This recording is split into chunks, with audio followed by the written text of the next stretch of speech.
വാഴ്ത്തപ്പെടുമാറാകട്ടെ. സന്നിഹിതരായിരിക്കുന്ന ബഹുമാന്യരാകുന്ന പ്രിയപ്പെട്ടവരാകുന്ന എല്ലാവരും സഹോദരി സഹോദരന്മാർക്കും യേശു കർത്താവിന്റെ നാമത്തിൽ വന്ദനം അറിയിക്കുന്നു. നമുക്ക് ഒരുമിച്ച് വീണ്ടും ഈ രാത്രിയിൽ പതിവ് പോലെ തിങ്കളാഴ്ചയുള്ള ബൈബിൾ ക്ലാസ്സിന് വേണ്ടി സന്തോഷത്തോടെ കടന്നു വരുവാൻ ദൈവം നമ്മെ സഹായിച്ചതോർത്ത് ദൈവത്തെ സ്തുതിക്കുന്നു.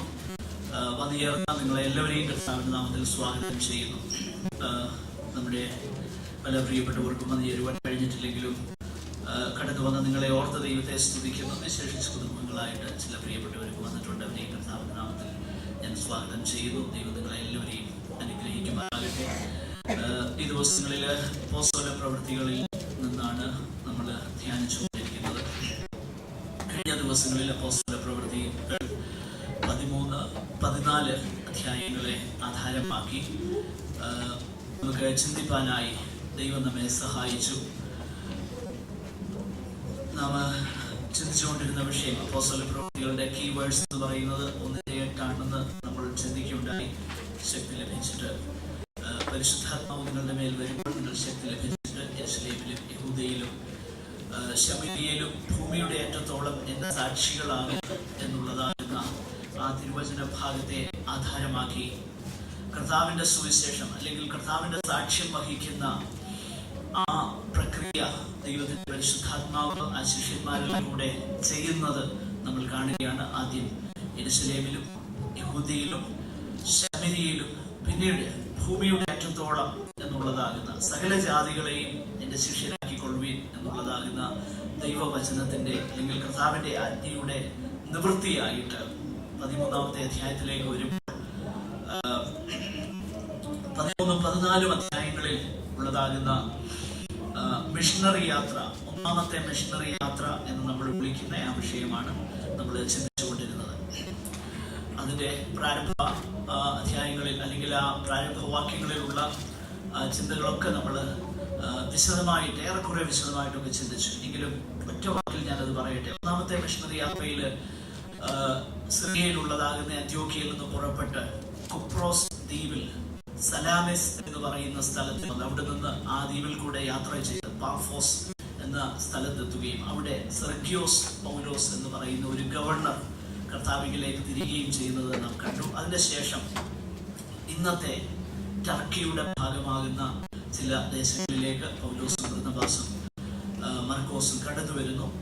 ആ കാര്യം നമ്മൾ ചിന്തിച്ചു. പംഫിലിയയിൽ നിന്നും അവര് യാത്ര ചെയ്ത് അന്ത്യോക്യയിലും ഇക്കോന്യ, ലുസ്ത്ര, ദെർബെ എന്നീ പട്ടണങ്ങളിൽ കർത്താവിന്റെ സുവിശേഷം അറിയിക്കുന്നതിനെ കുറിച്ചാണ് നമ്മൾ ചിന്തിച്ചുകൊണ്ടിരുന്നത്. പ്രധാനമായിട്ട് ഈ ഇപ്പോഴത്തെ മോഡേൺ ടർക്കിയുടെ ഭാഗമായിരിക്കുന്ന അന്നത്തെ കാലത്ത് റോമൻ ഭരണത്തിന്റെ കീഴിലുള്ളതാകുന്ന ആ ദേശങ്ങളിൽ ഈ 4 പ്രധാനപ്പെട്ട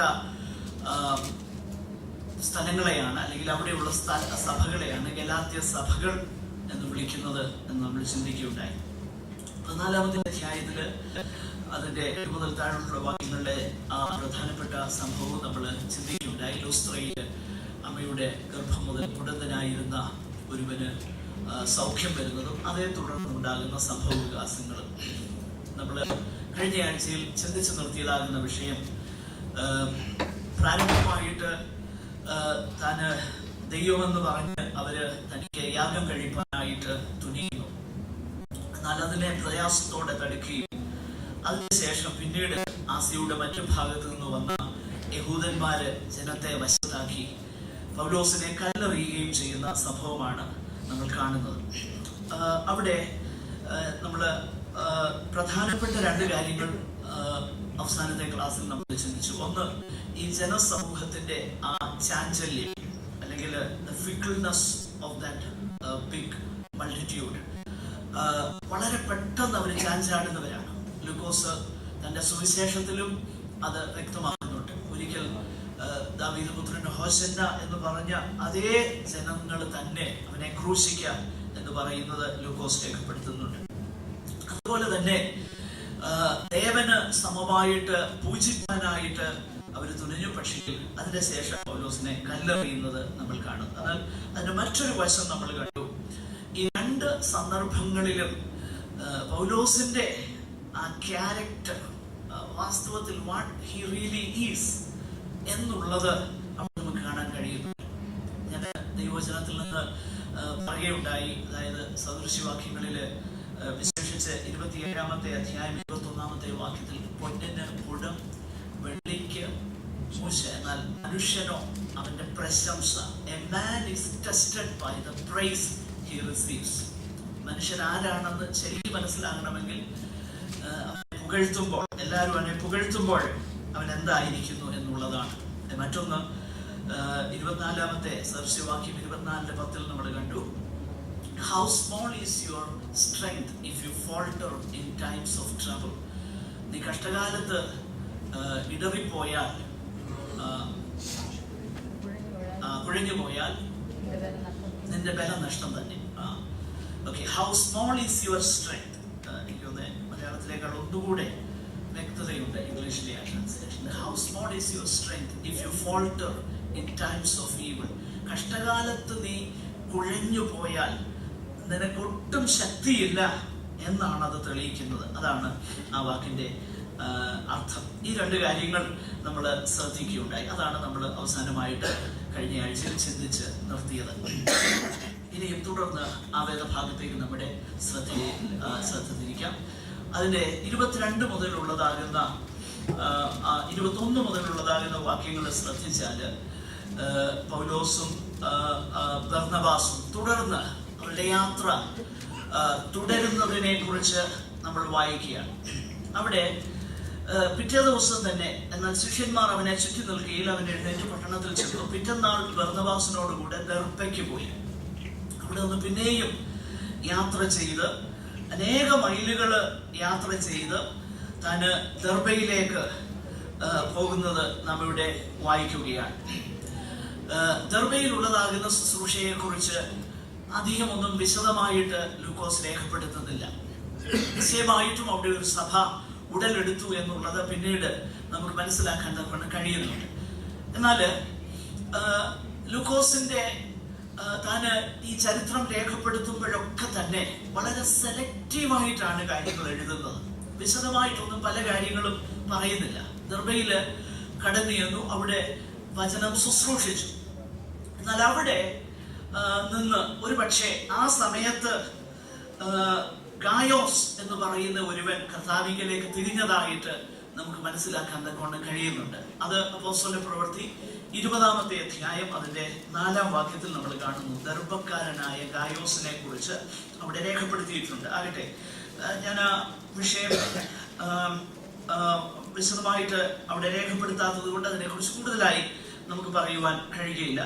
അവിടെ ദർബയിൽ സുവിശേഷം അറിയിച്ചു, പലരെയും ശിഷ്യരാക്കിയ ശേഷം പിന്നീട് തിരികെ യാത്ര ചെയ്യുന്നതിനെ കുറിച്ചാണ് നമ്മൾ വായിക്കുന്നത്. അതേ ആ പോയ വഴിയെ തന്നെ അവർ തിരിച്ചു വരികയാണ്. അവര് ലുസ്ത്ര, ഇക്കോന്യ, അന്ത്യോക്യ എന്നീ പട്ടണങ്ങളിലേക്ക് മടങ്ങിച്ചെന്നു. നോക്കുക, ലുസ്ത്രയിലാണ് കല്ലേറ് കൊണ്ടതും മരിച്ചവനെ പോലെ പട്ടണത്തിന്റെ പുറത്തേക്ക് വലിച്ചു കളഞ്ഞതും ഈ സംഭവമൊക്കെ ലുസ്ത്രയിലാണ്. എന്നാൽ ആ പട്ടണത്തിലേക്ക് തന്നെ താന് മടങ്ങി വരുന്നതിനെ കുറിച്ചാണ് നമ്മൾ വായിക്കുന്നത്. മാത്രമല്ല, തന്റെ യാത്രയുടെ ആരംഭ സമയത്ത് സുവിശേഷീകരിച്ചതാകുന്ന, സഭകൾ ഉടലെടുത്തതാകുന്ന ആ പട്ടണങ്ങളിലേക്ക് തന്നെ മടങ്ങിപ്പോരുകയാണ്. അങ്ങനെ മടങ്ങിപ്പോരുമ്പോൾ അവിടെ അവർ ചെയ്തതാകുന്ന ശുശ്രൂഷകളെ കുറിച്ച് 22-ാമത്തെ വാക്യത്തില് രേഖപ്പെടുത്തിയിട്ടുണ്ട്. ഒന്നാമതായിട്ട് താൻ പറയുന്നത് വിശ്വാസത്തിൽ നിലനിൽക്കണം. ഇവിടെ വിശ്വാസത്തിൽ നിലനിൽക്കുക എന്ന പദപ്രയോഗം കൊണ്ട് പൗലോസ് അർത്ഥമാക്കുന്നത് കർത്താവിലുള്ളതാകുന്ന ആശ്രയത്തെ കുറിച്ചല്ല. നേരെ മറിച്ച് പൗലോസിന്റെ സുവിശേഷീകരണ യാത്രയിൽ തന്നെ ശിഷ്യന്മാര് ഉണ്ടായി, സഭ ഉടലെടുത്ത സന്ദർഭത്തിൽ തന്നെ വ്യക്തമായിട്ടും ദൈവവചനത്തിന്റെ ഉപദേശം അടിസ്ഥാനപരമായിട്ട് യേശുക്രിസ്തുവിനെ കുറിച്ചും യേശുക്രിസ്തുവിൽ കൂടെയുള്ളതാകുന്ന, അവിടുന്ന് ചെയ്തതാകുന്ന രക്ഷണ്യ പ്രവർത്തനത്തെ കുറിച്ചും യേശുക്രിസ്തുവിലുള്ളതാകുന്ന വിശ്വാസം മൂലം രക്ഷ പ്രാപിക്കുന്നതിനെ കുറിച്ചും എന്ന് വേണ്ട, കർത്താവിന്റെ മടങ്ങി വരവിനെ കുറിച്ചും മരിച്ചവരുടെ പുനരുത്ഥാനത്തെ കുറിച്ചും ഇങ്ങനെയുള്ള എല്ലാ കാര്യങ്ങളുടെയും വ്യക്തമാകുന്ന ഉപദേശം സഭകളിൽ താൻ കൊടുത്തിരുന്നു.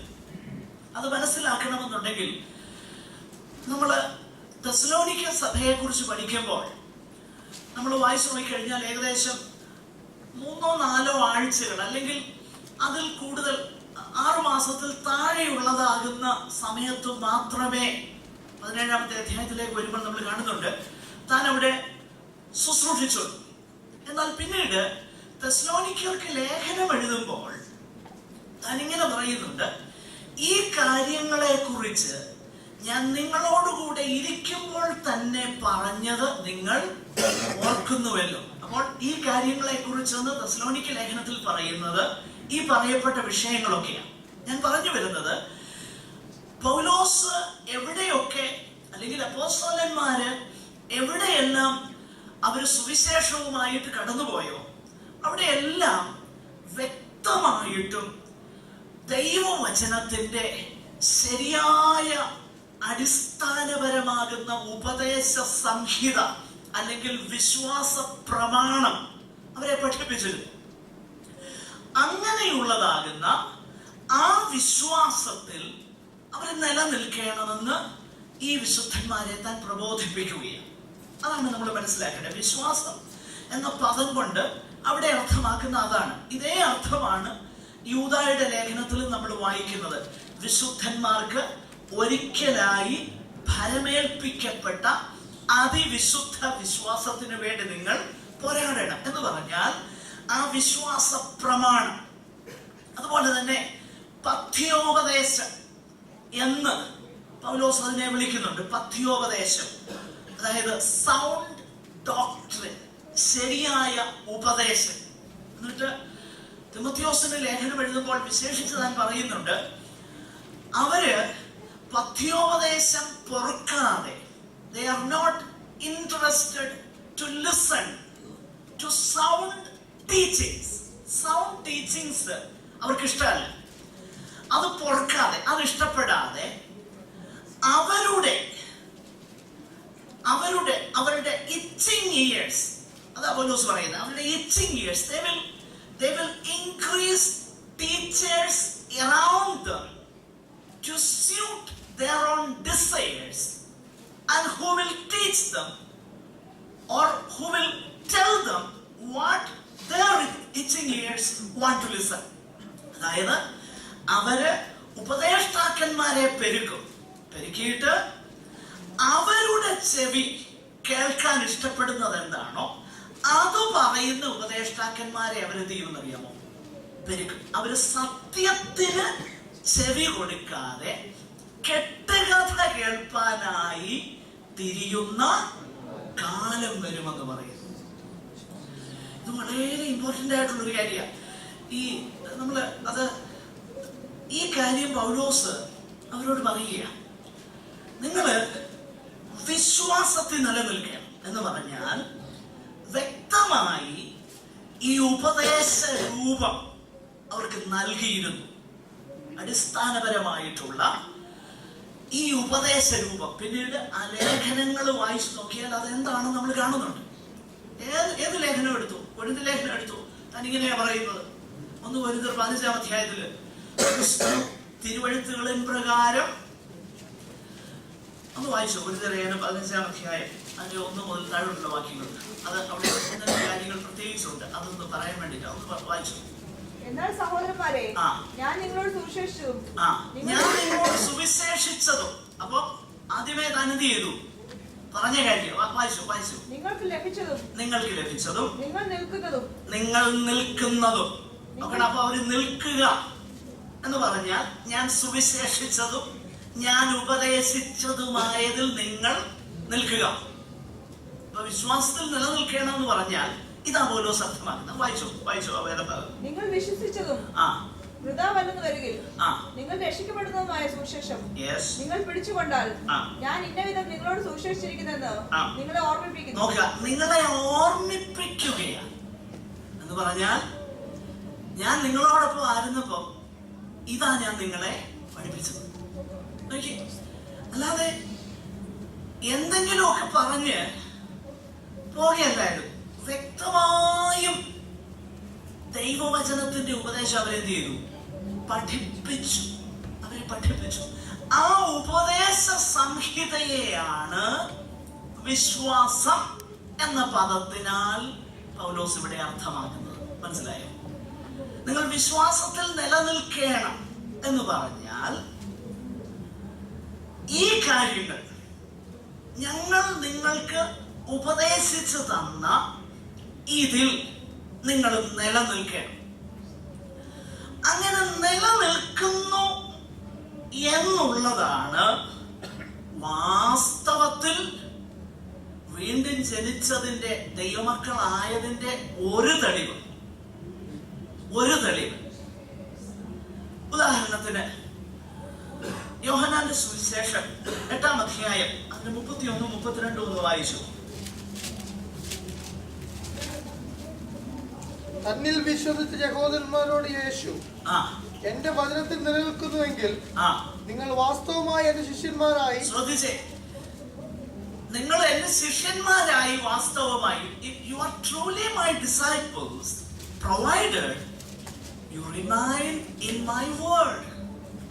ശ്രദ്ധിച്ചേ, നിങ്ങൾ എന്റെ വചനത്തിൽ നിലനിൽക്കുന്നു എന്നത് ഒരു കാര്യം തെളിയിക്കുക, നിങ്ങൾ എന്റെ ശിഷ്യന്മാരാണ്. മനസ്സിലാക്കണേ? അപ്പോൾ പൗലോസ് ഇവരോട് പറയുകയാണ്, നിങ്ങൾ വിശ്വാസത്തിൽ നിലനിൽക്കണം എന്ന് പറയുമ്പോൾ താൻ വ്യക്തതയോടെ പഠിപ്പിച്ച ആ കാര്യം അതാ പിന്നെ സഭയെ പറയേണ്ടത്. ഞാൻ പറഞ്ഞല്ലോ, നമുക്കെപ്പോഴും ഈ കെട്ടുകഥ കേൾക്കാനും നമുക്കെപ്പോഴും ഈ തമാശകൾ കേൾക്കാനും അതിനൊക്കെയാണ് താല്പര്യം. ഇനി പറയാൻ പോകുന്ന കാര്യം ഞാൻ എങ്ങും തൊടാതെ പറയുക. ഖത്തറിൽ വന്ന ഒരു ദൈവഭൃത്യനോട് അദ്ദേഹം എന്നോട് പേഴ്സണലി ഷെയർ ചെയ്ത കാര്യം ഞാൻ പറയുന്നത്. കെട്ടുകഥയൊന്നുമില്ല. ഒരാൾ ആവശ്യപ്പെട്ടത്, പാസ്റ്ററെ കുറച്ച് തമാശ പറയണം കേട്ടോ. പ്രസംഗത്തിന് മുൻപേ പറഞ്ഞത് ആവശ്യപ്പെട്ട ഒരു കാര്യം, കുറെ തമാശ പറയണം. കാരണം അവർക്ക് തമാശയൊക്കെ ഭയങ്കര ഇഷ്ടമാണ്. അതുകൊണ്ട് കുറെ തമാശയൊക്കെ പറയണം. അദ്ദേഹം പറഞ്ഞു, എനിക്ക് തമാശ ഒന്നും പറയാൻ അറിയത്തില്ല. എന്നോട് ഒരു കർത്താവിന്റെ പ്രത്യേകം പറഞ്ഞ കാര്യം ഞാൻ പറയുന്നത്, അല്ലാതെ ഞാൻ ദൈവസന്നിധാനത്തിലായിരുന്നു. ഖത്തറിലെ കാര്യമാണ് പറയുന്നത്, വേറെ അടുത്ത കാര്യമല്ല. ഞാൻ പറഞ്ഞു, എനിക്ക് തമാശ ഒന്നും പറയാൻ അറിയത്തില്ല.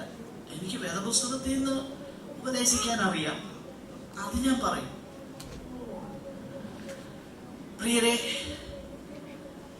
തമാശ, കെട്ടുകഥ, എന്റർടൈൻമെന്റ് ഇത് കേൾക്കാനായിട്ട് തിരിയുന്ന കാലം വരും. എന്നാൽ പൗലോസ് ഈ വിശുദ്ധന്മാരോട് പറയുന്നതെന്നറിയാമോ? നിങ്ങൾ വിശ്വാസത്തിൽ നിലനിൽക്കണം. നിങ്ങൾക്ക് ഒരിക്കലായിട്ട് ഏൽപ്പിച്ചു തന്ന ദൈവവചനത്തിന്റെ സംശുദ്ധമാകുന്ന ആ ഉപദേശ സംഹിതയിൽ നിങ്ങൾ നിലനിൽക്കണം. അത് നിലനിൽക്കണം. അത് തിരിച്ചറിയാൻ നിങ്ങൾക്ക് കഴിയണം. തെറ്റായ കാര്യങ്ങൾ പഠിപ്പിച്ചാൽ അത് തെറ്റാണെന്ന് തിരിച്ചറിയത്തക്കതുപോലെ ദൈവവചനം നമ്മുടെ ഉള്ളിൽ കയറുന്നു. അതാ ദൈവത്തിന്റെ പരിശുദ്ധാത്മാവ് നമ്മളെ കുറിച്ച് ആഗ്രഹിക്കുന്നു. അതുകൊണ്ട് പൗലോസ് ഇവരോട് പറയുകയാണ്, നിങ്ങൾ വിശ്വാസത്തിൽ നിലനിൽക്കണം എന്ന് പറഞ്ഞ് അവരുടെ മനസ്സ് ഉറപ്പിച്ചു. അവരെ എക്സോർട്ട് ചെയ്തു, അവരെ പ്രബോധിപ്പിച്ച് അവരുടെ മനസ്സ് ഉറപ്പിച്ചു, എസ്റ്റാബ്ലിഷ് ചെയ്തു.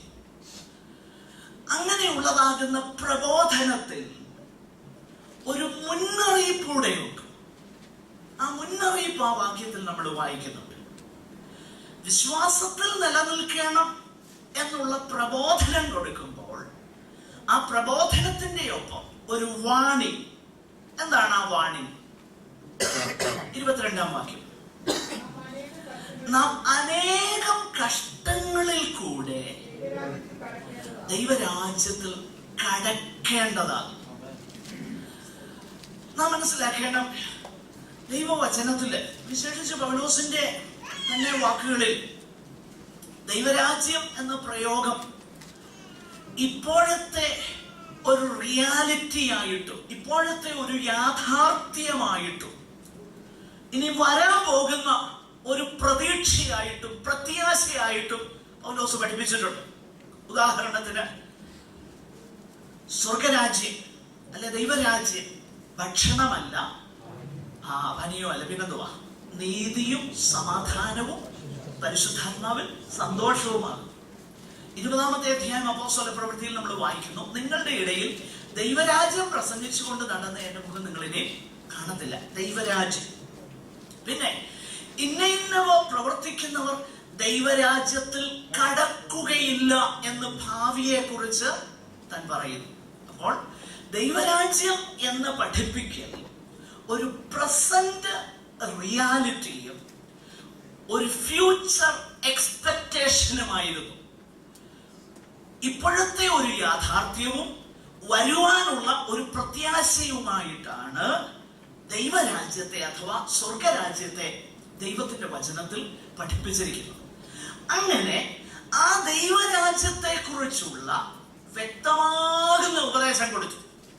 ആ വ്യക്തമാകുന്ന ഉപദേശത്തിൽ, ആ വിശ്വാസത്തിൽ നിലനിൽക്കുമ്പോൾ, നിലനിൽക്കുവാൻ കഴിയാത്ത നിലയിൽ അവരുടെ മനസ്സിനെ ഇളക്കുന്ന ഒരുപാട് കാര്യങ്ങൾ വരും എന്ന കാര്യം മുന്നറിയിപ്പായിട്ട് കൊടുക്കുക. അനേകം കഷ്ടങ്ങളിൽ കൂടെ സ്വർഗരാജ്യത്തിൽ അല്ലെങ്കിൽ ദൈവരാജ്യത്തിൽ കടക്കേണ്ടതാകുന്നു. നമ്മൾ ഈ വേദഭാഗം വാസ്തവത്തില് പൗലോസ് ചേർത്ത് പറയുന്നത് തിമോഥെയോസിന്റെ 2-ാമത്തെ ലേഖനത്തിലാണ്. ഈ ദേശങ്ങളിൽ തനിക്ക് നേരിട്ടതാകുന്ന കഷ്ടങ്ങളെ കുറിച്ചും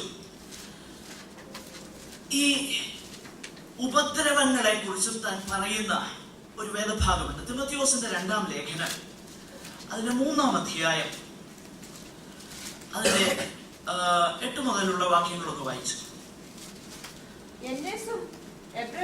അടുത്ത വാക്യം 9 മുതലൊക്കെ വായിച്ചു. അവർ അധികം മേൽപ്പറഞ്ഞവരുടെ ബുദ്ധികേട് എല്ലാവർക്കും വെളിപ്പെട്ടതുപോലെ ഇവരുടെ ബുദ്ധികേടും വെളിപ്പെടും. അടുത്ത വാക്യം വായിച്ചപ്പെട്ടത്,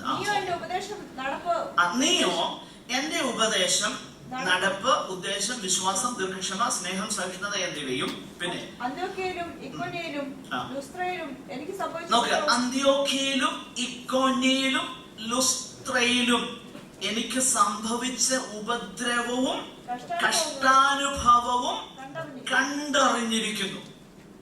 അപ്പോൾ പൗലോസ് തനിക്ക് നേരിട്ടതാകുന്ന ഈ പ്രത്യേകിച്ച് നമ്മളിപ്പോൾ ചിന്തിച്ച അന്ത്യോക്യ, ലുസ്ത്ര, ഇക്കോന്യ, ഈ ദേശങ്ങളിലെ കഷ്ടാനുഭവങ്ങളെ കുറിച്ച്, ഉപദ്രവങ്ങളെ കുറിച്ച് പറയുക. എന്നിട്ട് പറയുക, നീ ഇത് കണ്ടറിഞ്ഞിരിക്കുന്നു, നീ നേരിട്ട് കണ്ടിട്ടുള്ള കാര്യങ്ങളാണ്. എന്നിട്ട് എന്തെല്ലാം കഷ്ടാനുഭവം, എന്തെല്ലാം ഉപദ്രവം ഞാൻ സഹിച്ചു, അതിലെല്ലാറ്റിൽ നിന്നും കർത്താവ് എന്നെ വിടുവിച്ചു. എന്നിട്ട് അടുത്ത വാക്യം, എന്നാൽ ഭക്തിയോടെ ജീവിക്കുവാൻ മനസ്സുള്ളവർക്കെല്ലാം ഉപദ്രവം ഉണ്ടാവും. നോക്കുക, എന്നാൽ ക്രിസ്തുവേശുവിൽ ഭക്തിയോടെ ജീവിപ്പാൻ മനസ്സുള്ള എല്ലാവർക്കും ഉപദ്രവം ഉണ്ടാകും. ഇത് തന്നെയായിരിക്കാം പൗലോസ് അവിടെ പറഞ്ഞത്. നമ്മൾ അനേകം കഷ്ടങ്ങളിൽ കൂടെ ദൈവരാജ്യത്തിൽ കടക്കണം. കഷ്ടത എന്ന് പറയുമ്പോൾ തന്നെ പല നിലകളിൽ ദൈവത്തിനുണ്ടാകും. വിശേഷിച്ച് നമ്മുടെ വിശ്വാസ നിമിത്തം നേരിടുന്ന അസൗകര്യങ്ങളെ കുറിച്ചാണ് പ്രധാനമായിട്ട് പൗലോസ് ഇവിടെ പറയുന്നത് എന്നുള്ളത് നമുക്കവിടെ നിന്ന് ഗ്രഹിപ്പാൻ തക്കവണ്ണം കഴിയുന്നുണ്ട്. ആകട്ടെ, ഞാൻ ആ ഭാഗത്ത് ഇനിയും അധികം നേരം നിൽക്കുവാനായിട്ട് താല്പര്യപ്പെടുന്നില്ല. നമുക്ക് മുൻപോട്ട് പോകാം. അങ്ങനെ അവരെ അനേകം കഷ്ടങ്ങളിൽ കൂടെ ദൈവരാജ്യത്തിൽ കടക്കേണ്ടതാകുന്നു എന്ന് പ്രബോധിപ്പിച്ച് ശിഷ്യന്മാരുടെ മനസ്സ് ഉറപ്പിച്ചു പോകും. താഴെ നമ്മൾ വായിക്കുന്ന, അവർ സഭ തോറും അവർക്ക് മൂപ്പന്മാരെ നിയമിക്കുകയും ഉപവസിച്ചും പ്രാർത്ഥിച്ചും കൊണ്ട് തങ്ങൾ വിശ്വസിച്ച കർത്താവിങ്കൽ അവരെ ഫലമേൽപ്പിക്കുകയും ചെയ്തു. പിന്നെ താഴോട്ടുള്ളതാകുന്ന അവരുടെ മടക്കയാത്രയിൽ പെർഗയിലും പംഫിലിയയിലും ദൈവവചനം പ്രസംഗിച്ചു. നേരെ തിരിച്ച് സിറിയയിലുള്ളതാകുന്ന അന്ത്യോക്യയിലേക്ക് അവർ കടന്നു വന്നു. അവിടെ എത്തിയ ശേഷം സഭയെ ഒരുമിച്ച് കൂട്ടി ദൈവം തങ്ങളോടുകൂടെ ഇരുന്ന് ചെയ്തതൊക്കെയും ജാതികൾക്ക് വിശ്വാസത്തിന്റെ വാതിൽ തുറന്നു കൊടുത്തതും അറിയിച്ചു. നോക്കുക, അപ്പോൾ ഈ ഒന്നാമത്തെ മിഷണറി യാത്രയുടെ ആ കൺക്ലൂഡിംഗ് പാർട്ടിലേക്ക് ലൂക്കോസ് വരികയാണ്. അവര് പോയി ഈ ദേശങ്ങളെല്ലാം സുവിശേഷം അറിയിച്ചു. മടങ്ങി അവരെ അയച്ചതാകുന്ന സിറിയ ദേശത്തുള്ള അന്ത്യോക്യയിലേക്ക് അവർ മടങ്ങി വന്നു. സഭയെ ഒരുമിച്ച് കൂട്ടി കർത്താവ് ചെയ്തതിനെ കുറിച്ച് സഭയെ അറിയിക്കുകയാണ്. സ്തോത്രം. അവിടെ അവരനേക ദിവസങ്ങൾ അല്ലെങ്കിൽ കുറെ കാലം അവർ ശിഷ്യന്മാരോടുകൂടെ അവിടെ പാർത്തു. ഇത്രയും പറഞ്ഞ് ഈ ഒന്നാമത്തെ മിഷണറി യാത്രയെ കുറിച്ച്, ഒന്നാമത്തെ പൗലോസിന്റെയും ബർന്നബാസിന്റെയും യാത്രയെ കുറിച്ചുള്ളതാകുന്ന വിവരണം ലൂക്കോസ് അവിടെ അവസാനിപ്പിക്കുകയാണ്. അതിന്റെ ശേഷം അടുത്ത അധ്യായത്തിലേക്ക് പ്രവേശിക്കുമ്പോൾ അതിന് പ്രാരംഭമായിട്ടുള്ള ചില കാര്യങ്ങളോട് ചിന്തിച്ച് നമുക്കിന്ന് അവസാനിപ്പിക്കുവാനായിട്ട് ഞാൻ താല്പര്യപ്പെടുകയാണ്.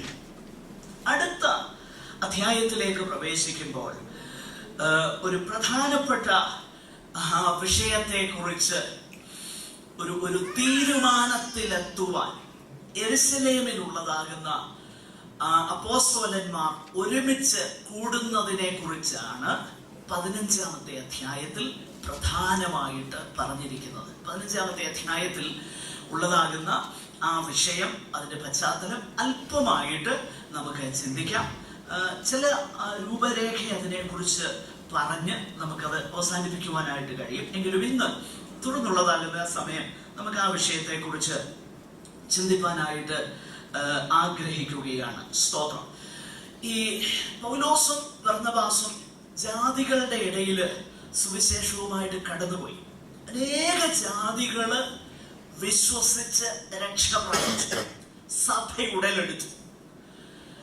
ജാതികളെയും ദൈവം തന്റെ ജനത്തിന്റെ ഒരു ഭാഗമാക്കുന്ന ആ വലിയ പ്രക്രിയ ദൈവം അവിടെ ചെയ്യുകയാണ്. പൗലോസ് പറയുന്നത് തനിക്ക് അതിനെക്കുറിച്ച് വ്യക്തമായ ഒരു വെളിപ്പാടുണ്ടായി. ഒരു വെളിപ്പാട് തനിക്കുണ്ടാകുകയും തന്റെ സുവിശേഷീകരണത്തെ കുറിച്ചുള്ളതാകുന്ന ആ ദർശനത്തിന് യെരുശലേമിലുള്ളതാകുന്ന അപ്പോസ്തലന്മാരുടെ എൻഡോഴ്സ്മെന്റ് തനിക്ക് ലഭിക്കുകയും ചെയ്തു എന്ന് പൗലോസ് ഗലാത്യ ലേഖനത്തിൽ അവകാശപ്പെടുന്നുണ്ട്. ഒരു വാക്യം ഒന്ന് വായിച്ചിട്ട് നമ്മൾ ഈ വേദഭാഗങ്ങളൊന്ന് കൂട്ടി യോജിപ്പിച്ച് നമ്മളൊന്ന് പഠിക്കാൻ പോവുകയാണ്. ആ വിഷയം നിങ്ങളുടെ ശ്രദ്ധ എനിക്ക് ആവശ്യമാണ്. നമ്മൾ കേൾക്കാത്ത, ഒരുപക്ഷെ കേട്ടിട്ടില്ലാത്ത കാര്യങ്ങളായിരിക്കാം. പുസ്തകത്തിലുള്ള വിഷയം ഒരുപക്ഷെ കേട്ടിട്ടില്ലാത്ത ചില കാര്യങ്ങളൊക്കെ കാണും. അതുകൊണ്ട് നമ്മൾ വേദപുസ്തകം ഒന്ന് കൂട്ടി യോജിപ്പിച്ച്, അല്ലെങ്കിൽ പലയിടത്ത് ചിതറിക്കിടക്കുന്ന വിഷയങ്ങൾ ഒന്നിച്ച് നമ്മളൊന്ന് ചിന്തിപ്പാനായിട്ട് പോവുകയാണ്. ജാതികളുടെ സംഖ്യ അനേകര് ദൈവമക്കളായി തീർന്നു. അങ്ങനെ ദൈവമക്കളായി തീർന്നപ്പോൾ ഒത്തിരി പേര് വിശ്വസിച്ച് ദൈവത്തിന്റെ ആ കുടുംബത്തിന്റെ ഭാഗമായി തീർന്നപ്പോൾ അവിടെ ഉണ്ടായ ഒരു പ്രധാനപ്പെട്ട ഉപദേശ പ്രശ്നമാണ് 15-ാമത്തെ അധ്യായത്തിൽ നമ്മൾ കാണുന്നത്. ഈ ഉപദേശ പ്രശ്നങ്ങൾ അപ്പോസ്തലന്മാര് വളരെ സീരിയസ് ആയിട്ട് എടുത്തു എന്ന് വേദപുസ്തകം നമ്മളെ പഠിപ്പിക്കുന്നു. കാരണം സതുപദേശമാണ് ശരിയാകുന്ന ഭക്തിയുള്ള ശരിയായ ക്രിസ്തീയ ജീവിതത്തിന് കാരണമായി തീരുന്നത്. ഒരു വാക്യം ഒന്ന് വായിച്ചു. ഞാൻ ആ വിഷയം പറഞ്ഞു വരുന്നതിനോടുള്ള ബന്ധത്തിൽ അതിന്റെ പ്രാധാന്യം ഒന്ന് മനസ്സിലാക്കേണ്ടതുണ്ട്. ഒരു വാക്യം ഒന്ന് വായിക്കാനായിട്ട് ഞാൻ താല്പര്യപ്പെടുന്നു. തീത്തോസിന്റെ ലേഖനം 1-ാമത്തെ അധ്യായം അതിന്റെ 3-ാമത്തെ വാക്യം. ഇംഗ്ലീഷ് വേദപുസ്തകത്തിൽ എനിക്ക് തോന്നുന്നത് 1-ാമത്തെ വാക്യം തന്നെയാണ്. അതിന്റെ 1-ാം അധ്യായം 3-ാം വാക്യം ഒന്ന് വായിച്ചേ. നിത്യജീവന്റെ പ്രത്യാശ ഹേതുവായി തന്റെ വ്രതന്മാരുടെ വിശ്വാസത്തിന് ഭക്തിക്ക് അനുസാരമായ സത്യത്തിന്റെ പരിജ്ഞാനത്തിനുമായി. നോക്കുക, ഭക്തിക്ക് അനുസാരമായ സത്യത്തിന്റെ പരിജ്ഞാനത്തിനുമായി. ഇംഗ്ലീഷിൽ NIV ഉള്ളവർ ഒന്ന് വായിക്കാമോ ആ വാക്യം? The knowledge of the truth that leads to godliness. നമ്മൾ ചിന്തിക്കും, എന്തിനാ ഉപദേശം സത്യമായിരിക്കേണ്ടതിന്റെ കാര്യം എന്താ? ഇവിടെ അതിന്റെ ഉത്തരം കിട്ടുന്നത് the knowledge of the truth that leads to godliness. ശരിയായ ഉപദേശമാണ് ദൈവഭക്തിയിൽ വർദ്ധിച്ചു വരുവാൻ നമ്മളെ സഹായിക്കുന്നത്. അതുകൊണ്ട് തന്നെയാണ് ശരിയായ ഉപദേശം വേണ്ടത്. അതുകൊണ്ട് തന്നെയാണ് തെറ്റായ ഉപദേശങ്ങൾ വരുമ്പോൾ അതിനെ അറിഞ്ഞ് ഒഴിവാക്കേണ്ടത്. കാരണം ശരിയായ ഉപദേശം ഭക്തിക്ക് വേണ്ടി നമ്മളെ ഒരുക്കുമെങ്കിൽ തെറ്റായ ഉപദേശം ഭക്തികേടിലേക്ക് നയിക്കുമെന്ന വേദപുസ്തകം പറയുന്നത് വാക്യങ്ങളുണ്ട്. ഉപദേശത്തിന്റെ ഡീവിയേഷൻ, ഉപദേശത്തിൽ നിന്നുള്ള വ്യതിചലിച്ചു പോക്ക് അഭക്തിയിലേക്ക് നയിക്കും. അതുകൊണ്ടാണ് തിമോഥെയോസിന്റെ ലേഖനത്തിൽ പറയുന്നത് അവർ അഭക്തിയിൽ അധികം മുതിർന്നു വരും. കാരണം അവരെന്താ? കെട്ടുകഥ കേൾക്കാനായിട്ട് ചെവിതിരിക്കുന്നവരാണ്. ആ ഭക്തിയിൽ അവരധികം മുതിർന്നു വരും. പ്രിയരെ, നമ്മളൊരു കാര്യം മനസ്സിലാക്കണം. നമ്മൾ പലപ്പോഴും പറയുന്നത് നല്ല മനുഷ്യരാ കാര്യം ശരിയാ. ലോകക്കാര് നല്ല മനുഷ്യരല്ലേ? ആന്നു. ലോകക്കാര് നമ്മളോട് പിണങ്ങുന്നപ്പോഴാണെന്നറിയാമോ? പിണങ്ങുന്നത് യേശു ഏക രക്ഷാമാർഗമാണെന്ന് പറയുമ്പോഴാണ് പിണങ്ങുന്നത്. അതുപോലെ പെന്തക്കോസ്തുകാരുടെ ഇടയിൽ ഒത്തിരി നല്ല മനുഷ്യരുണ്ട്.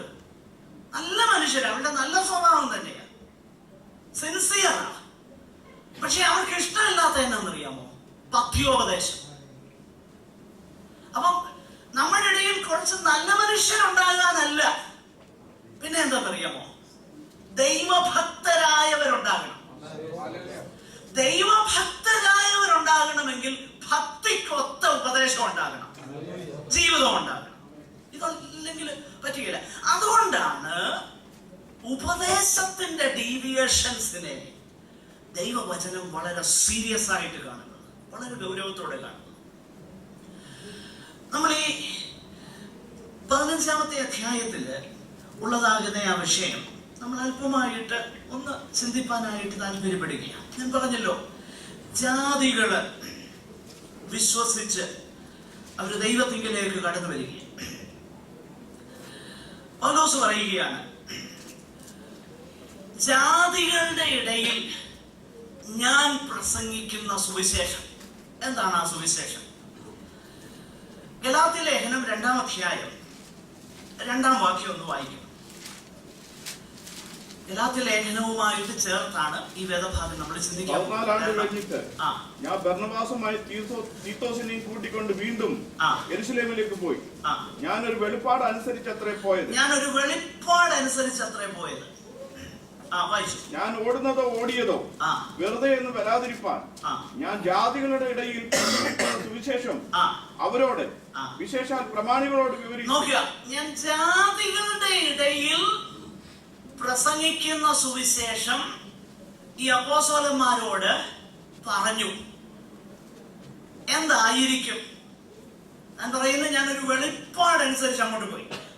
ഈ യാത്രയാണ് വാസ്തവത്തിൽ അപ്പോസ്തല പ്രവൃത്തി 11-ാം അധ്യായം 28 മുതലുള്ള വാക്യങ്ങളിൽ ആ റിലീഫ് വിസിറ്റ്, അവിടെയുള്ളതാകുന്ന വിശുദ്ധന്മാരുടെ ഉദവിക്ക് വേണ്ടി ഫണ്ട് ശേഖരിച്ചുകൊണ്ട് പോകുന്ന ആ യാത്രയെ കുറിച്ചാണ് നമ്മൾ ഇവിടെ വായിക്കുന്നത്. പൗലോസ് ഇവിടെ പറയുകയാണ്, ഗലാത്യ ലേഖനത്തിൽ പറയാം, ഒരു വെളിപ്പാടനുസരിച്ച് ഞാൻ പോയി. എനിക്കൊരു പ്രത്യേക വെളിപ്പാട് കിട്ടി. ജാതികളുടെ ഇടയിൽ ഉള്ളതാകുന്ന സുവിശേഷീകരണം. എന്താണ് ആ വെളിപ്പാട്? ആ വെളിപ്പാട് എന്താണെന്ന് മനസ്സിലാക്കണം. ശ്രദ്ധിച്ച് കേൾക്കണേ. ഞാൻ ഈ പറയുന്ന വിഷയം ഇവിടെ നമ്മൾ ഇതൊന്ന് ചേർത്ത് കോർത്തിണക്കാൻ പോവുകയാണ്, എങ്കിലേ അത് ക്ലിയർ ആകത്തുള്ളൂ. അതുകൊണ്ടാണ്. എന്തായിരുന്നു ആ വെളിപ്പാട്? ഒന്ന് വായിക്കാം. എഫേസ്യ ലേഖനം അതിന്റെ 3-ാം അധ്യായം 2 മുതൽ 6 വരെയുള്ള വാക്യം. നിങ്ങൾക്കായി എനിക്ക് ലഭിച്ച ദൈവകൃപയുടെ, ജാതികളോട് പറയുക, നിങ്ങൾക്കായി എനിക്ക് ലഭിച്ച ദൈവകൃപയുടെ വ്യവസ്ഥയെ കുറിച്ച് ഞാൻ മീതെ ചുരുക്കത്തിൽ എഴുതിയതുപോലെ വെളിപ്പാടിനാൽ എനിക്കൊരു മർമ്മം അറിയായി വന്നു. പൗലോസ് അവകാശപ്പെടുക, എനിക്കൊരു മർമ്മം അറിയായി വന്നു. എന്താണ് ആ മർമ്മം? വായിച്ചു. നിങ്ങളത് വായിച്ചാൽ ക്രിസ്തുവിനെ സംബന്ധിച്ചിട്ടുള്ള മർമ്മത്തിൽ എനിക്കുള്ള ബോധം നിങ്ങൾക്ക് ഗ്രഹിക്കാം. ആ മർമ്മം ഇപ്പോൾ അവന്റെ വിശ്വസ്ത അപ്പോസ്തലന്മാർക്കും പ്രവാചകന്മാർക്കും, ആ മർമ്മം അവന്റെ വിശുദ്ധ അപ്പോസ്തലന്മാർക്കും പ്രവാചകന്മാർക്കും ആത്മാവിനാൽ വെളിപ്പെട്ടതുപോലെ പൂർവ്വകാലങ്ങളിൽ മനുഷ്യർക്ക് അറിവായി വന്നിരുന്നില്ല. പൂർവ്വകാലങ്ങളിൽ മനുഷ്യർക്ക് അറിവായി വന്നിരുന്നില്ല. ഈ ഒരു മർമ്മം എന്തായിരുന്നു? ആ മർമ്മം വായിച്ചു. അതോ ജാതികൾ സുവിശേഷത്താൽ ക്രിസ്തുവേശുവിന്റെ കൂട്ടവകാശികളും ഏകശരീരസ്ഥരും വാഗ്ദത്തത്തിൽ പങ്കാളികളും എന്ന് പറഞ്ഞാൽ യഹൂദനെ പോലെ തന്നെ ജാതികളെ ദൈവം തന്റെ സ്വന്തം ജനമാക്കുന്നു എന്ന കാര്യം പൂർവകാലങ്ങളിൽ അത് മറഞ്ഞിരുന്ന കാര്യം. പക്ഷെ എനിക്ക് എന്ത് ചെയ്തു? വെളിപ്പെട്ടു വന്നു. ആ വെളിപ്പാട്, ആ സുവിശേഷമാണ് ഞാൻ പ്രസംഗിച്ചത്. അതിനെക്കുറിച്ച് പൗലോസ് മറ്റു ചില വേദഭാഗത്തൂടെ പറയുന്നുണ്ട്. അതുകൊണ്ടൊന്ന് വായിച്ചു. കൊലോസ്യ ലേഖനം 2-ാം അധ്യായം അതിന്റെ 26-27 വാക്യങ്ങൾ. 1-ാം അധ്യായം കൊലോസ്യർ 1:26-27. അത് പൂർവ്വകാലങ്ങൾക്കും തലമുറകൾക്കും മറഞ്ഞു കിടന്ന മർമ്മം എങ്കിലും ഇപ്പോൾ അവന്റെ വിശുദ്ധന്മാർക്ക് വെളിപ്പെട്ടിരിക്കുന്നു. അവരോട് ജാതികളുടെ ഇടയിൽ ഈ മർമ്മത്തിന്റെ മഹിമാധനം എന്തെന്ന് അറിയിപ്പാൻ, അവരോട് ജാതികളുടെ ഇടയിൽ ഈ മർമ്മത്തിന്റെ മഹിമാധനം എന്തെന്ന് അറിയിപ്പാൻ ദൈവത്തിന് ഇഷ്ടമായി. ഇനി ഒരു വാക്യം കൂടെ വായിച്ചു. റോമാലേഖനം 16-ാം അധ്യായം 24-25. റോമർ 14:16-24-25. പൂർവകാലങ്ങളിൽ മറഞ്ഞിരുന്നിട്ടും ഇപ്പോൾ വെളിപ്പെട്ടു വന്നതും നിത്യദൈവത്തിന്റെ നിയോഗപ്രകാരം സകല ജാതികൾക്കും വിശ്വാസത്തിന്റെ അനുസരണത്തിനായി. സകല ജാതികൾക്കും. നേരത്തെ ആർക്ക് മാത്രമായിരുന്നു അവകാശം? യഹൂദനായിരുന്നു. എന്നാൽ സകല ജാതികൾക്കും വിശ്വാസത്താൽ ഉള്ളതാകുന്ന രക്ഷ. പൗലോസ് പറയാ, ഈ സുവിശേഷമായിരുന്നു ഞാൻ എന്ത് ചെയ്തത്? ജാതികളുടെ ഇടയില് പ്രസംഗിച്ചത്.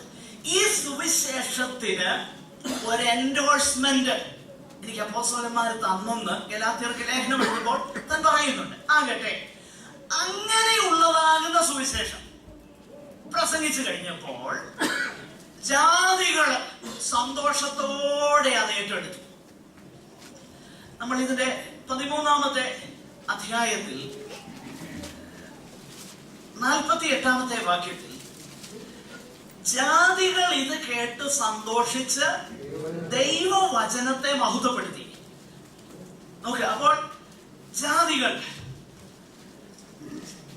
അവർക്ക് രക്ഷ യഹൂദനെ പോലെ തന്നെ അതേ പദവിയിൽ പുറംപറമ്പിൽ തള്ളപ്പെട്ട് കിടന്നിരുന്ന ജാതികൾക്ക് രക്ഷ. ഇത് കേട്ട് അവരെന്ത് ചെയ്തു? ദൈവത്തെ മഹത്വപ്പെടുത്തി.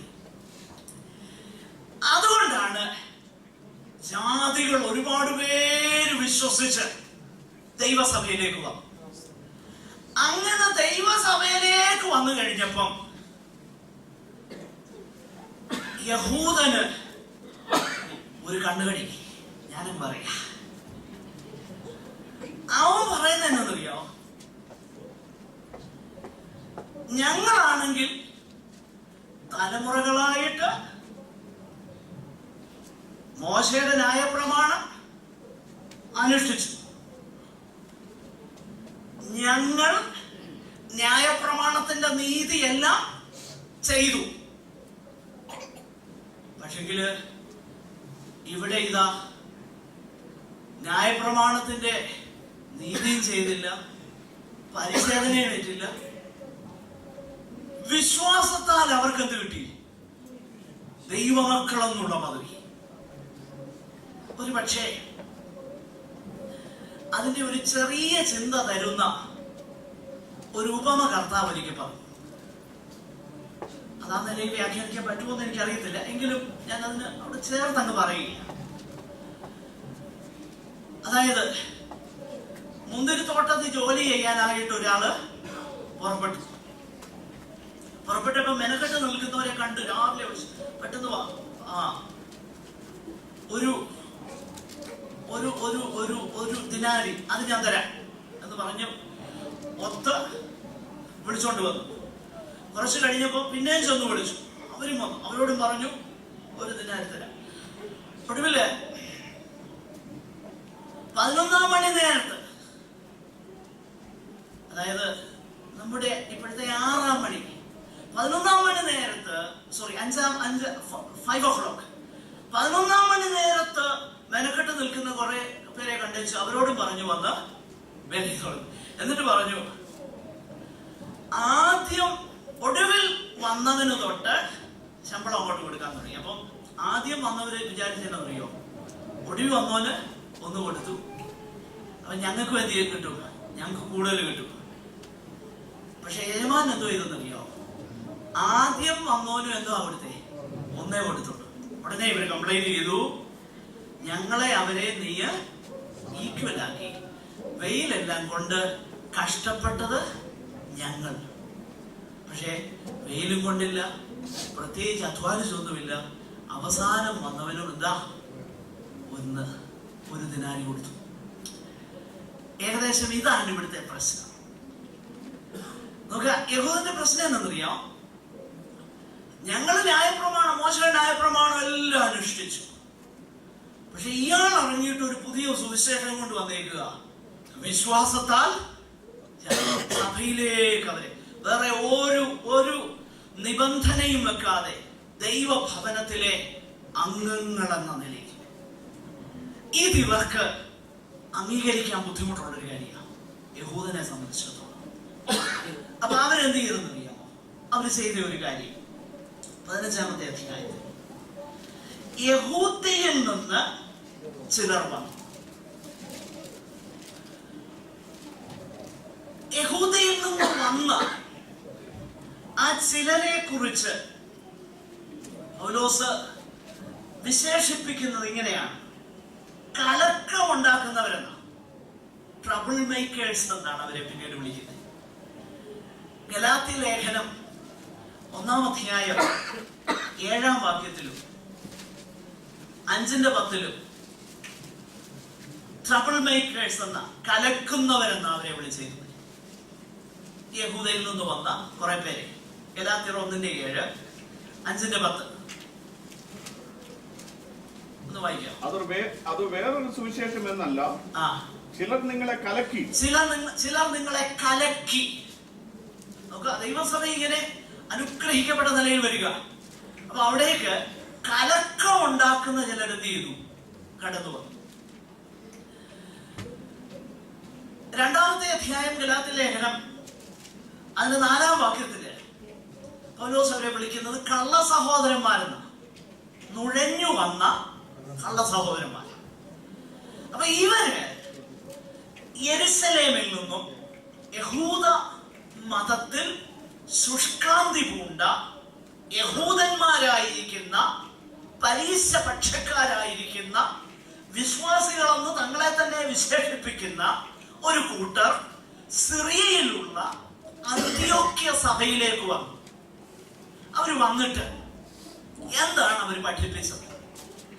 അവരുടെ പഠിപ്പീൻ എന്താണെന്നുള്ളത് നമ്മൾ അവിടെ വായിക്കുന്നുണ്ട്.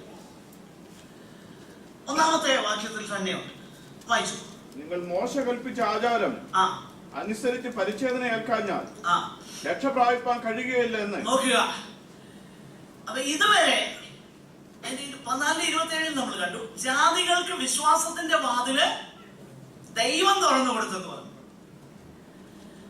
എന്നാൽ ഇവര് വന്നേച്ച് പഠിപ്പിക്കുകയാണ്, മോശ കൽപ്പിച്ചതാകുന്ന പരിച്ഛേദന അനുസരിക്കാതെ നിങ്ങൾക്ക് എന്ത് ചെയ്യാൻ പറ്റുകയില്ല, രക്ഷ പ്രാപിക്കാൻ ഒക്കെയില്ല.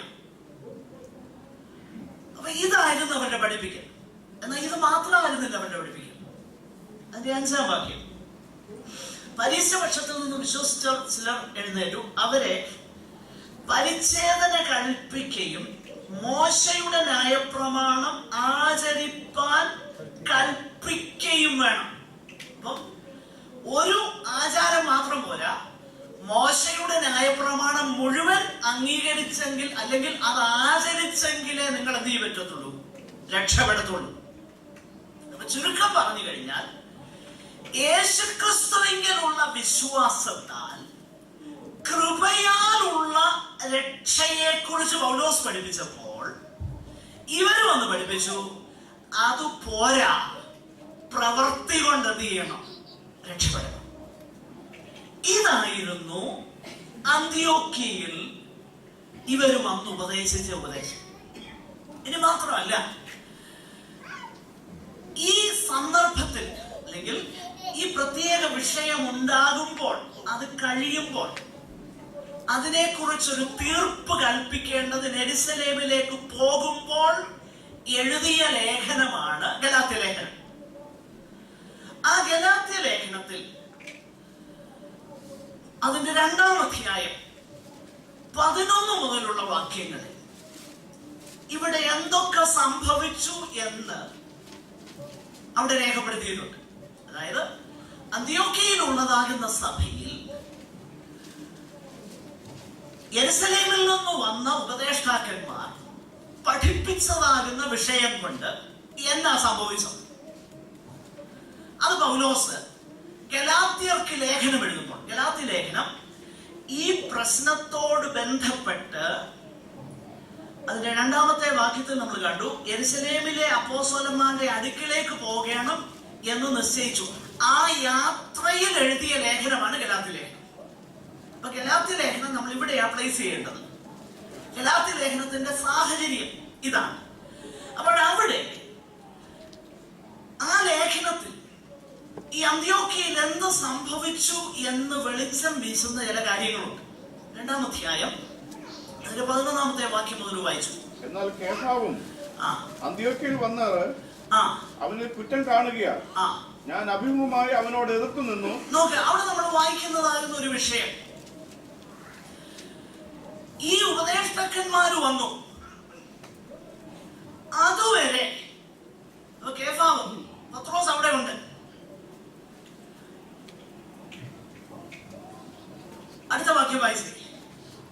യാക്കോബിന്റെ അടുക്കൽ നിന്ന് ചിലർ വരും മുമ്പേ, യാക്കോബിന്റെ അടുക്കൽ നിന്ന് ചിലർ വരും മുമ്പേ അവൻ ജാതികളോട് കൂടെ തിന്നുപോന്നു. അവർ വന്നപ്പോഴും അവൻ പരിച്ഛേദനക്കാരെ ഭയപ്പെട്ട് പിന്മാറി. അപ്പൊ യാക്കോബിന്റെ അടുക്കൽ നിന്ന് പൗലോസ് പറയുന്നത് യെരുശലേമിൽ നിന്ന് വന്നോളൂ. പിന്നീട് യാക്കോബ് അത് ഡിസ്ക്ലൈം ചെയ്യുന്നുണ്ട്, ഞാൻ പറഞ്ഞു വിട്ടിട്ട് വന്നതല്ലെന്ന് പറയുന്നുണ്ട്, തന്റെ പേരെടുത്ത് വന്നേ ഉള്ളൂ. അതുകൊണ്ട് പൗലോസ് അവരെ കള്ളസഹോദരന്മാരെന്നൊക്കെ പറയുന്നേ. അപ്പൊ അവര് വരുന്നത് വരെ പത്രോസ് എന്ത് ചെയ്തു? ജാതികളുടെ കൂടെ ഒരുമിച്ച് കൂട്ടായ്മ ആചരിച്ച്, ഒരുമിച്ച് അപ്പം നുറുക്കി, ഒരുമിച്ച് കർത്തൃമേശയിൽ പങ്കെടുത്ത്, ഒരുമിച്ച് തിന്നു കുടിച്ച് സന്തോഷത്തോടെ അവിടെ കഴിഞ്ഞിരുന്നു. യെരുശലേമിൽ നിന്ന് ഇവര് വന്നു കഴിഞ്ഞപ്പോൾ പുള്ളി സംഗതി ആർപ്പാടെ തകിടം പറഞ്ഞു. എന്തോ ഒരു ഭയം തനിക്കുണ്ടായി. ഒരു പക്ഷേ ഈ പക്ഷക്കാര് ഒരു പ്രഷർ ലോബി ആയിരുന്നിരിക്കണം. ഇന്നുണ്ടല്ലോ സഭയിൽ ഒത്തിരി ലോബികൾ, ഞാൻ പേരെടുത്ത് പറയുന്നില്ല, ദേശത്തിന്റെ പേരെടുത്ത് ഒത്തിരി ലോബികളുണ്ട്. ആ ലോബികളായി ഇതൊക്കെ നടത്തുന്നത്. അന്ന് ആ കാലത്ത് ഈ ലോബിക്ക് ഇത്രയൊക്കെ ചെയ്യാൻ കഴിഞ്ഞെങ്കിൽ ഇന്ന് പരിശുദ്ധാത്മാവിന്റെ നിയന്ത്രണമില്ലാത്ത സഭയിൽ എന്തെല്ലാമാ ചെയ്യാൻ പറ്റാത്തത്. ഈ ലോബി വന്നേച്ച് അവരുടെ ഉപദേശം കൊണ്ടിരിക്കുന്നു. അപ്പൊ അതുവരെ വന്നപ്പോ ഒരു അപ്പോസ്തലൻ വരെ എന്ത് ചെയ്തെന്നറിയോ? പേടിച്ചുപോയി. വായിച്ചേ, ആ വാക്യം വായിച്ചേ. നിങ്ങൾ ഈ വേദഭാഗം എല്ലാം ചേർത്ത് ഞാനതാ പറഞ്ഞ ഇത് എവിടെ വെച്ചാ പഠിക്കേണ്ടത്? ആ വായിച്ചു. അവർ വന്നു കഴിഞ്ഞപ്പോ അവൻ പരിച്ഛേദനക്കാരെ ഭയപ്പെട്ട് പിൻവാങ്ങി ശേഷം യഹൂദന്മാരും അവനോടുകൂടെ കപടം കാണിച്ചതുകൊണ്ട് ഒരു കാര്യം മനസ്സിലാക്കണം. ഒരു ലീഡർ തെറ്റായ സ്റ്റെപ്പ് എടുക്കുമ്പോ ഉണ്ടാകുന്ന ഒരു ഭയാനകമാകുന്ന അവസ്ഥ നമ്മൾ അവിടെ കാണുന്നുണ്ട്. അതുകൊണ്ടാണ് ഈ സുവിശേഷം പ്രസംഗിക്കുന്നവർക്ക് വേണ്ടി അല്ലെങ്കിൽ ദൈവവചനം പ്രസംഗിക്കുന്നവർക്ക് വേണ്ടി പ്രാർത്ഥിക്കേണ്ടതിന്റെ ഒരു ആവശ്യകതയാണ്. കാരണം ഇവർ ഒത്തിരി പേരെ നരകത്തിൽ വലിച്ചുകൊണ്ട് പോകും കേട്ടോ. ഇവർ ഒത്തിരി പേരെ തെറ്റിലേക്ക് കൊണ്ടുപോകും. ഒരു പ്രധാനപ്പെട്ട അപ്പോസ്തലൻ താൻ തെറ്റിക്കഴിഞ്ഞപ്പോ അതുവരെ ഉണ്ടായിരുന്ന ശേഷം യഹൂദന്മാരും എന്ത് ചെയ്തു? തെറ്റി. ഇനി യഹൂദന്മാർ മാത്രമല്ല തെറ്റിയത്, പൗലോസിന്റെ ഒരു ട്രസ്റ്റഡ് ലെഫ്റ്റനന്റ് എന്ന് പറയാൻ കഴിയുന്ന ബർന്നബാസ് എന്ത് ചെയ്തു? അവരുടെ കപടത്താൽ തെറ്റി. ഈ സാഹചര്യത്തിൽ പൗലോസ് പറയുക, ഞാൻ അവനോട് എന്ത് ചെയ്തു? മുഖാമുഖമായിട്ട് എതിർത്തു.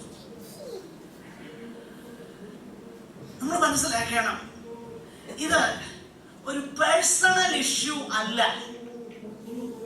നമ്മൾ പലപ്പോഴും എതിർത്ത് നിൽക്കുന്നത് ഈ പേഴ്സണൽ ഇഷ്യൂസ് വരുമ്പോഴാണ്. ദൈവസഭയ്ക്ക് എന്ത് സംഭവിക്കുന്നു, എന്നോ ഉപദേശം പറയുന്നു, ഇതൊന്നും ആർക്കും വിഷയമേ അല്ല. ഇവിടെയൊക്കെ വന്ന ആരൊക്കെ എന്തെല്ലാം പറയും, അതിനെതിരെ നമ്മളൊരു ചെറുവിരൽ പോലും എടുക്കാറില്ല. യേശു കർത്താവിന് 13-ാം വയസ്സ് തൊട്ട് ഐഡന്റിറ്റി ക്രൈസിസ് ആയിരുന്നെന്ന് ഒരു വിദ്വാൻ പറഞ്ഞു വെച്ചു പോയി. ആർക്കെങ്കിലും തിരിയുകയും ചെയ്തു, ആർക്കും തിരിഞ്ഞു പോലും ഇല്ലല്ലോ. ഞാൻ പറയുന്നത് അത് ഞാൻ വിളിച്ചു പറഞ്ഞതുകൊണ്ട് എനിക്ക് ഒത്തിരി പ്രയാസങ്ങൾ നേരിടേണ്ടതായിട്ട് വന്നു, അത് വേറെ വിഷയം. പക്ഷെ എനിക്കത് വിഷയമല്ല. കാരണം അതൊരു പേഴ്സണൽ ഇഷ്യൂ അല്ല, അതൊരു വ്യക്തിപരമാകുന്ന കാര്യമല്ല.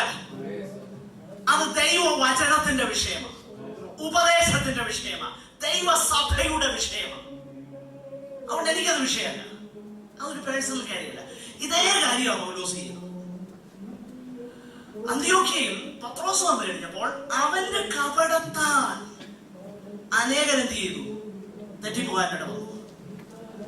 ബർന്നബാസും വീണുപോയി. ഇത് കണ്ടു കഴിഞ്ഞപ്പോൾ അവനോട് മുഖാമുഖം എതിർത്തു. ഈ സംഭവമാണ് ഈ 15-ാമത്തെ അധ്യായത്തിന്റെ 1-ാം വാക്യം മുതൽ നമ്മൾ കാണുന്നത്. വാസ്തവത്തിൽ പൗലോസ് പത്രോസിനോട് എതിർത്ത് നിന്നതിനൊരു ഫലം ഉണ്ടായി. ആ ഫലം എന്താണെന്ന് നമ്മൾ പിന്നീട് വായിക്കുന്നുണ്ട്. അതിന്റെ ഫലം എന്താണെന്ന് അറിയാം. പത്രോസ് പിന്നെ അയാള് കൺവിക്ഷൻ നിമിത്തമല്ല തെറ്റിപ്പോയത്. അതായത് കാരണം അതിനു മുൻപ് കൊർന്നല്യോസിന്റെ ഭവനത്തില് ജാതികളെ ദൈവം കൈക്കൊള്ളുന്നു എന്നുള്ളത് ദൈവം വെളിപ്പെടുത്തി കൊടുത്തു. അപ്പൊ ഉള്ളിന്റെ ഉള്ളിൽ കൺവിക്ഷൻ ഉണ്ട്. പിന്നെ ഏതോ ഈ ലോബി വന്നു കഴിഞ്ഞപ്പം എന്തോ ഭയം കൊണ്ട്, അവിടെ അങ്ങനെ എഴുതിയിരുന്നത്, ഭയം കൊണ്ട് എന്ത് ചെയ്യുന്നറിയോ, അവൻ ഭയപ്പെട്ടു എന്നാ വായിക്കുന്നത്. അപ്പൊ ഈ ലോബി കുറെ ഇവര് ഭയങ്കര ഇൻഫ്ലുവൻസ് ഉള്ളവരാ സഭയില്.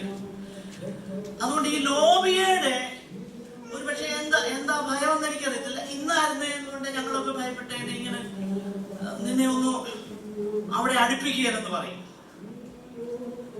ഒരിക്കൽ ഒരാള് സഭയെ ഒന്ന് പരസ്യമായി പറഞ്ഞ കാര്യമാണെന്ന് പറയും കേട്ടോ. ഒരിക്കല് ഒരാളെ എവിടാന്ന് ഞാൻ പറയുന്നില്ല, പരസ്യമായിട്ട് ദൈവസഭയുടെ മുൻപാകെ അച്ഛൻ അവിടെ ഇരുന്നാട്ട് ഒരു സഞ്ചാര സുവിശേഷകൻ പറയേണ്ടതായിട്ട് വന്നു. പറയാൻ ഇഷ്ടമുണ്ടായിട്ട് പറഞ്ഞാൽ പറയേണ്ടതായിട്ട് വന്നു. അദ്ദേഹം പറയുന്നത് കുമ്പനാട്ട് വരുമ്പോ കാണാം നമുക്ക്, പരസ്യമായിട്ട് പറഞ്ഞു. ഞാൻ പറഞ്ഞു ഞാൻ കുമ്പനാട്ട് വരുന്നില്ലപ്പാ എന്നാൽ എന്ന് പറഞ്ഞതുപോലെ ഇവരെല്ലാം കൂടെ വന്ന് ഒരുപക്ഷെ പത്രോസിനെ പേടിപ്പിച്ചാണ്, ഇപ്പൊ നീ ഉള്ള സിറിയയിലെ അന്ത്യോക്യയിലെ നീ അങ്ങ് വന്നേ എന്ന് പറഞ്ഞു. ഇത് കേട്ട് ഭയപ്പെട്ട് അവൻ പിന്മാറി. പക്ഷെങ്കിൽ പൗലോസ് മുഖാമുഖമായിട്ട് എതിർത്തതിനോട് ഒരു ഗുണമുണ്ടായി, പിന്നെ ഭയമൊക്കെ മാറി, ഇച്ചിരി ധൈര്യമൊക്കെ കിട്ടി. ചിലപ്പോ ചില തർജ്ജനമൊക്കെ കിട്ടുന്നത് ഇച്ചിരി നമ്മളെ ധൈര്യപ്പെടുത്തും. അതോർത്ത് ഞാൻ ദൈവത്തിന് സ്തോത്രം ചെയ്യുക. കാരണം പിന്നീട് പൗലോസിനെയും ബർന്നബാസിനെയും സപ്പോർട്ട് ചെയ്ത് സംസാരിക്കുന്നത് നമ്മൾ കാണുന്നുണ്ട് പത്രോസ്ലീഹ. മാത്രമല്ല ഈ തർജ്ജനം കൊണ്ട് ബർന്നബാസും മടങ്ങി വന്നു. അങ്ങനെ മടങ്ങി വന്ന് നമ്മൾ കണ്ടോ, ഈ ഒന്നാമത്തെ വാക്യത്തിൽ തന്നെ, ഒന്നാമത്തെ വാക്യത്തിന്റെ അടുത്ത് ഗലാത്യരുടെ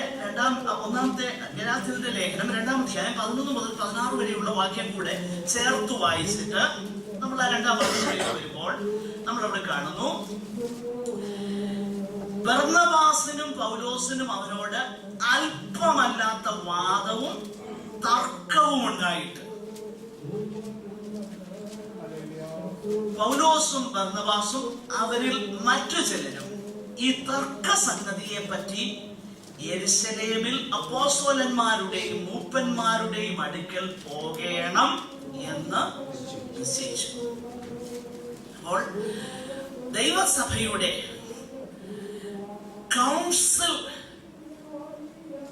വാസ്തവത്തിൽ കൂടേണ്ടത് ഏതിനൊക്കെയാണെന്നറിയോ? ദൈവവചനത്തിന്റെ കാര്യങ്ങൾ ഡിസ്കസ് ചെയ്യാനായിരിക്കണം വേണ്ടത്. അതായിരിക്കണം നമ്മുടെ പ്രധാനപ്പെട്ട അജണ്ട. ഇവിടെ നമ്മൾ മൂപ്പന്മാരുടെ അടുക്കല് പോകാം എന്ന് നിശ്ചയിച്ചു. നമ്മൾ പിന്നെ താഴോട്ട് വായിക്കുന്ന സംഭവങ്ങൾ, അവിടെ അവര് പോകുന്നു. സഭ അവരെ യാത്ര അയച്ചിട്ട് അവർ ഫെനീക്കയിലും ശമരിയയിലും കൂടി കടന്ന് ജാതികളുടെ മാനസാന്തരവും അറിയിച്ച സഹോദരന്മാർക്ക് മഹാസന്തോഷം വരുത്തി. ഈ സന്ദർഭത്തിലാണ് ഗലാത്യ ലേഖനം ഗലാത്യ സഭകൾക്ക് എഴുതുന്നത്. ഈ ടീച്ചിങ് എവിടെയും ചെന്നറിയാമോ?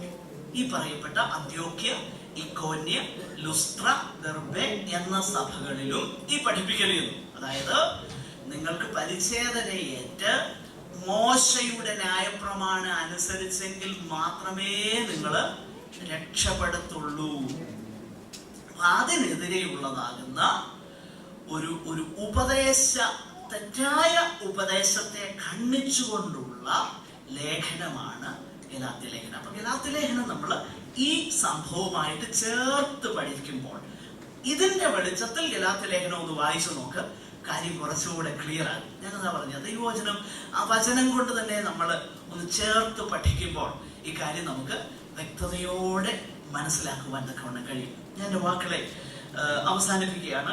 താഴോട്ട് നമ്മൾ വായിക്കുമ്പോൾ ഈ വിഷയങ്ങളെക്കുറിച്ച്, ഉപദേശ വിഷയങ്ങളെക്കുറിച്ച് ഉള്ളതാകുന്ന ഒരു ഡിബേറ്റ് താഴോട്ട് നമ്മൾ കാണുന്നുണ്ട്. പരീക്ഷ പക്ഷത്തുള്ളവര് എഴുന്നേറ്റ് പറയുന്ന കാര്യങ്ങളെ കുറിച്ച് നമ്മൾ കാണുന്നു. അതേ തുടർന്ന് പത്രോസ്ലീഹ എഴുന്നേറ്റ് പറയുന്നതാകുന്ന വിഷയങ്ങൾ അതിന്റെ 6 മുതൽ 11 വരെയുള്ളതാകുന്ന വാക്യങ്ങളിൽ രേഖപ്പെടുത്തിയിട്ടുണ്ട് ഈ വിഷയത്തെ കുറിച്ച്. അതിനുശേഷം പൗലോസും ബർന്നബാസും പറയുന്ന കാര്യങ്ങളാണ് 12-ാം വാക്യത്തിൽ. അതിന്റെ ശേഷം ആ കൗൺസിലിന്റെ ചെയർമാൻ ആയിരിക്കുന്ന കർത്താവിന്റെ സഹോദരൻ എന്ന് വിശേഷിപ്പിക്കാവുന്ന യാക്കോബ് അപ്പോസ്തലൻ പറയുന്ന വാക്കുകളാണ് തുടർന്ന് നമ്മളവിടെ വായിക്കുന്നത്.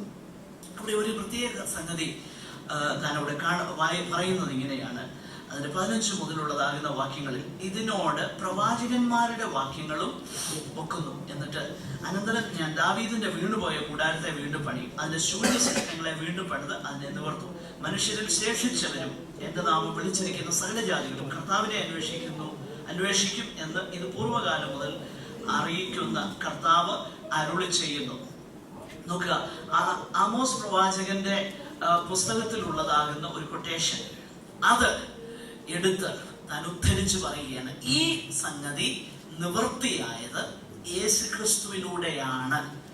അതായത് യഹൂദന്മാരുടെ രക്ഷയും ജാതികളും അതേ നിലയിൽ ദൈവഭവനത്തിന്റെ അവകാശികളായി തീരുന്നതിനെ കുറിച്ചുള്ളതാകുന്ന പഴയ നിയമത്തിന്റെ നിവൃത്തിയാണിത് എന്ന് യാക്കോബ് അപ്പോസ്തലൻ പറയുന്നു. ആകട്ടെ, ഞാൻ എൻ്റെ വാക്കുകളെ അവസാനിപ്പിക്കുകയാണ്. എന്നാൽ ഒരു കാര്യം അവിടെ പത്രോസ് പറയുന്നത് ഒന്ന് വായിച്ച് ഞാൻ അവസാനിപ്പിക്കുകയാണ്. അവിടെ 10-ാമത്തെ വാക്യത്തിൽ 9-ാമത്തെ വാക്യത്തിൽ നമ്മളിങ്ങനെ വായിക്കുന്നു, സാക്ഷി നിന്ന് വിശ്വാസത്താൽ അവരുടെ ഹൃദയങ്ങളെ ശുദ്ധീകരിച്ചതിനാൽ.